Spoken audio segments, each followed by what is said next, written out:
Hey everybody, this is Michael with Faith Over Fear Off-Road. Today I'm coming with you something very, very personal to me, and I'm going to do my best to get through it without messing up too many times. I kind of wrote it down so I could read it so I wouldn't bumble it up, so just bear with me. On March 29th, while I was at work, I got a phone call that rocked my world. My cousin called to tell me that my 36-year-old little sister, had just suddenly died. Since then, it's been which was 1 week ago today. It was last Saturday. Since then, it's been one challenge after another. From hearing so many stories about her last days, to her struggles, to finding out there was no life insurance, planning her funeral, and so on. It's been a lot. And if it wasn't for my faith in the good Lord, I wouldn't have made it this far. Ever since the day it happened, God has sent me someone at just the right time to help me when I was down. Just a couple of examples. When I found out about Jenny, I was crushed. I went to my cousin's house and had a few too many drinks, trying to drown my sorrows. That was a big mistake on my side. But God knew what I needed, and he started sending people right away. That night, he had my second wife, which is, if y'all know me personally, you know it's an inside joke. I really don't have two wives. Showed up and spent the rest of the night with me and my close family members. I got into bed pretty late that night. Then God woke me up at 5:30 on Sunday morning. First thing, I'd only had a couple hours of sleep. I was sitting in my living room, beating myself up, but I decided I had to try to keep my normal life as possible. So I got up and got dressed for church. And as I was headed out the door at 7:30 in the morning, I received a private message from a childhood friend that I had not had a good conversation with in over 25 years. There was some bad blood because of one terrible day in our past. We spoke for 45 minutes. I was actually late for church. I was sitting outside the church in my truck as we were finishing up our conversation.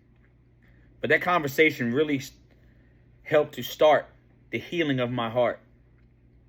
Then one after another, the good Lord has sent people, send messages, and come to see me that I haven't heard from in a really long time. My baby mama, as I used to call her. We hadn't spoken in 6 years. We had a lot of ill will from past. She sent a private message to my wife and I, and we all three had a pretty good conversation on there. The good Lord sent my estranged son to call me. We haven't really spoken well in quite a few years. Him and I had a really good conversation on the phone for about 30 minutes or so, which I'm hoping is a start to healing of our relationship. When I start stressing about how we are gonna pay for the funeral, how we're gonna do the flowers, how the food afterwards, how we're gonna pay for her headstone, God always does something to make me stop worrying. Jesus said, "Don't worry about tomorrow, because today has enough problems of its own." For example, yesterday I was doing my part-time mowing job. And after I got done mowing one of my customers' houses, she asked me what she could do. She said she wanted to send food, but the good Lord has already blessed several people to donate food. And I told her we had the food under control and I greatly appreciated it. Thank you very much. So then she said, hold on a second. And she went inside and she come out with a check. And she had made $1,000 donation towards helping to pay for my sister's funeral expenses or anything we need. That is just another way that the good Lord has provided things. This morning, I have to go look at my sister's body here soon to make sure that it's prepared the way we want it. And tomorrow night, we have family night. So this morning, I wanted to make sure that I looked my best for my sister. So I got up bright and early, and I had a hair appointment at 8:30 this morning. And when I went in there, I was feeling down and sad, preparing myself.